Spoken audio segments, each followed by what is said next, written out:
August 28th, 2018, 6:34 or 32 p.m. Would you like to call the roll call? President Rosick, Here. Trustee Armenta, Dan Wickman, Here. Sangeeta Patel, here, Leah Blankenship, Tim Hansman, Here. Therese Klein, Here. Barbara Kylie Miller, Here. Eric Kudo. Here. Great. Looks like all commissioners except Trustee Amenta, who is excused. Has this meeting been publicly noticed? It has. Great. The first item on our agenda is a public hearing for today and consideration of conditional use application for the installation. Oh, hi. So our next item on the agenda is to approve our wonderful minutes from July 24th, 2018. Do I have a motion? Motion approved. Second. Any discussion? I just have corrections on 2 pages. Commissioner Kylie Miller. The first is on page 3, the third paragraph from the bottom. In that first sentence, in between "in the village" and "there are school," we should insert "she confirmed."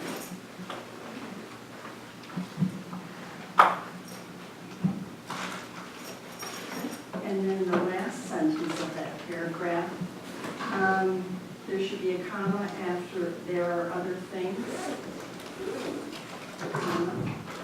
And then at the end of that sentence, on those streets, put another comma and insert "that the village could do to help with parking and traffic flow." Thank you. And then the last change to the minutes is on page 11, which is the last page of the minutes. Long meeting.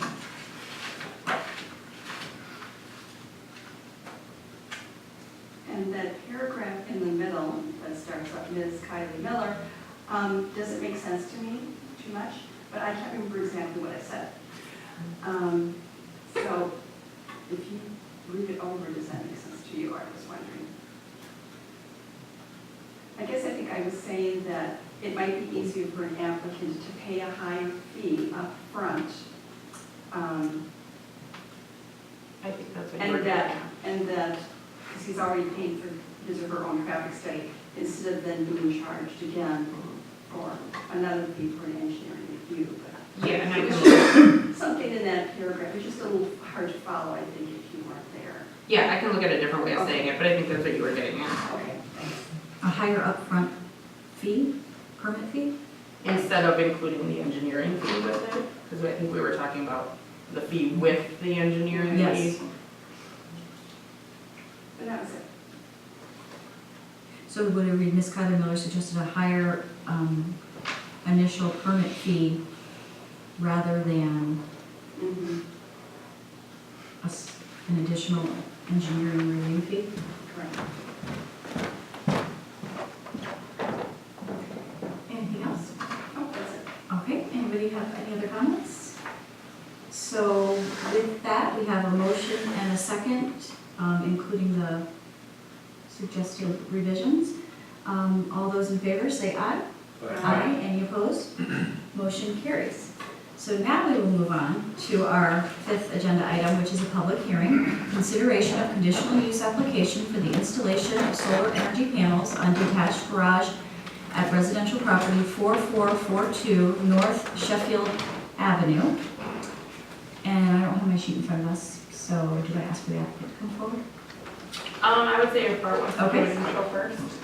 Yeah, I can read the project overview for the benefit of the audience.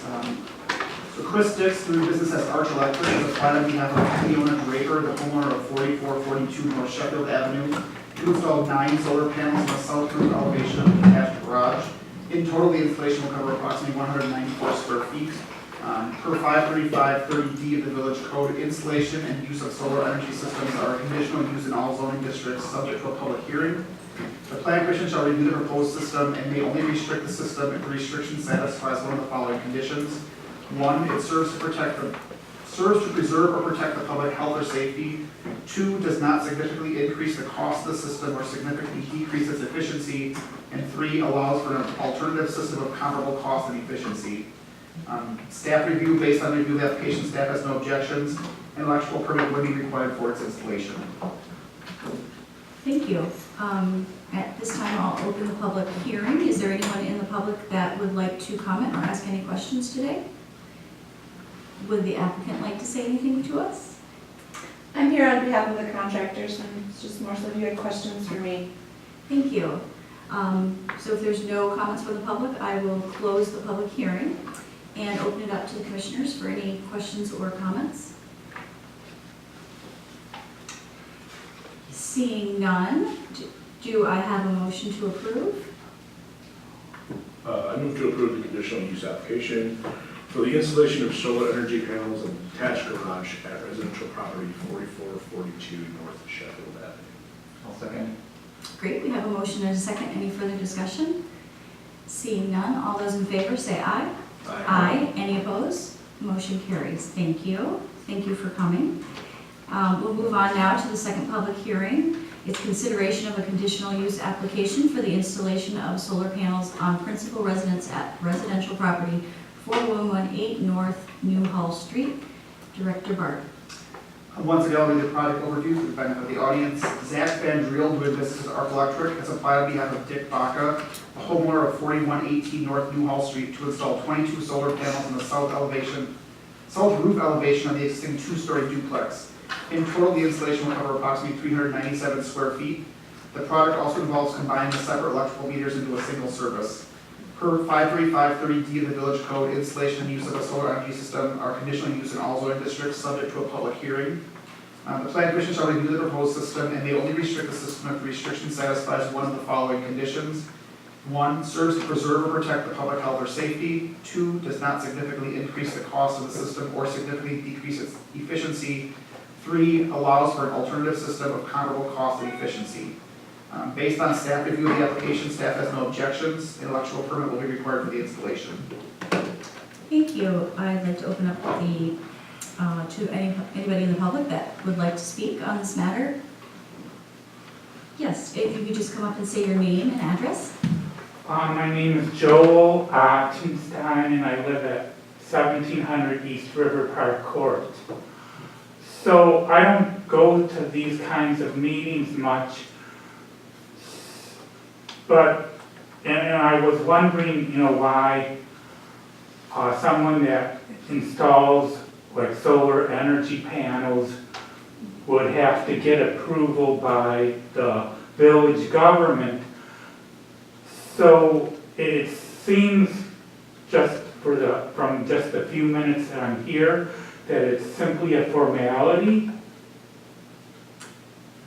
I can respond first, and then if Bart, you can fill in. So this is my second Planning Commission meeting, chairing it, and I think the commissioners, it was about 2 years ago, is that correct, that we started allowing solar panels, and they became conditional use, and there was some questions initially, but from what I've heard, it's been pretty routine, and so I think the next item on our agenda, the commissioners have asked review to see if we can modify that so that we don't have, we don't put a homeowner through coming to us to get special permission. So changing the designation to a permitted use or some other form, because we have the same questions that you just asked. It seems that over the 2 years, there's been less and less questions, and so it's pretty much a formality at this point. So if you want to stick around, I think we're going to be discussing that next on the agenda. Okay. But thank you. That was a very great comment. Thank you. Anybody else? Is the applicant here for the use? Okay. So without any other comments from the public, I will close the public hearing and open it up to the commissioners for any questions and discussions. Yes, Commissioner Hanson. I have one. It looked like there was a tree that was blocking a significant portion of this roof, and I was just wondering if that tree is on the property that's installing the solar panels, or if it's on the neighbor property. Do you know? It was on the neighboring property, and it's since been removed. Oh, there you go then. Okay. Good observation. Thank you. Any other questions or comments from commissioners? Seeing none, I will entertain a motion. I move to approve the conditional use application for the installation of solar panels at residential property 4118 North New Hall Street. There's a motion, do I have a second? I'll second. Motion and a second, any further discussion? Seeing none, all those in favor say aye. Aye. Any opposed? Motion carries. Ma'am, what is your name? Angie Domagowski, I'll spell that for you, D as in David, O, M as in Mary, Agalski. And you're with Harvard. Yes. Thank you. Thanks. So our next agenda item is number 7, introduction and discussion of regulations relating to solar and wind energy systems. Correct. This is not a public hearing, but I'd be happy to read the topic overview if you'd like, just for the sake of the audience members as well. So at the July 24th Plan Commission meeting, the Plan Commission requested staff to look into modifying current permitting requirements for solar energy systems, specifically the requirement that solar energy systems be approved as conditional uses. Since 2015, solar energy systems have been reviewed and considered by the Plan Commission after the holding of a public hearing. In total, 25 applications have been reviewed and approved. Understanding the extra time and cost associated with the conditional use review, staff understands the Plan Commission's desire to ease the administrative burden of such applications. A quick review of neighboring municipalities revealed that Whitefish Bay and Brown Deer do not require conditional use permits for the installation of solar energy systems. These municipalities rather allow their installation as a permitted use by administrative approval with building and electrical permits. Encouraging the utilization of solar panels on residential properties aligns with the village's adopted sustainability action plan, which identifies a goal of reducing energy demand and natural resource impacts on village facilities. It also aligns with the condition of the natural step model referenced within the plan, which notes that in sustainable society, nature is not subject to systematically increasing concentrations of substances extracted from the Earth's crust. Development powered by renewable energy is an encouraged practice. Based on guidance of the Plan Commission, staff has provided a copy of subsections 535B and D, which specifically specify the current need for solar panels to be reviewed and considered as a conditional use. Staff has also provided for discussion a marked up copy of proposed changes, which would relocate the review and consideration of solar panels into Article 3, General Provisions of the Zoning Chapter. This proposal would allow for solar panels to be approved by the Planning and Development Director or his or her designee, subject to obtaining building and electrical permits. The amendment would still require wind energy systems to be considered by the Planning Commission as a conditional use. To date, no applications for wind energy for such systems have been made. A draft ordinance amendment has also been prepared, which would ultimately be sent to the village board for consideration with a recommendation from the Plan Commission. Per 53564 of Article 11, changes and amendments of the zoning chapter, proposed changes and amendments to the code shall be made at a meeting subsequent to the meeting at which the petition is first submitted. In this instance, the August Plan Commission meeting is being utilized for discussion and review of potential changes. A recommendation would be requested at the September 25th meeting, after which a public hearing would be scheduled in front of the village board for formal consideration of the ordinance amendment. And so I've included 3 attachments. Nathan has also reviewed my attachments, and I believe he's got some comments prepared as well to share regarding them. The first attachment is just currently as is. The second attachment, page 38 of 43, is showing in my packet, is a marked up copy of how potentially this could be integrated. I reviewed them as a permitted use, just kind of shifting them into 53513, which discusses permitted uses of public utilities. You would add solar energy systems there, and then we would remove them from 53530D, where their conditional use is currently, along with wind energy systems. So that's the marked up copy. And then the draft ordinance in the back is what eventually could be considered by the village board, subject to discussion and modification. But as I indicated, the first step is discussion of the Plan Commission. The next meeting would then provide a formal recommendation.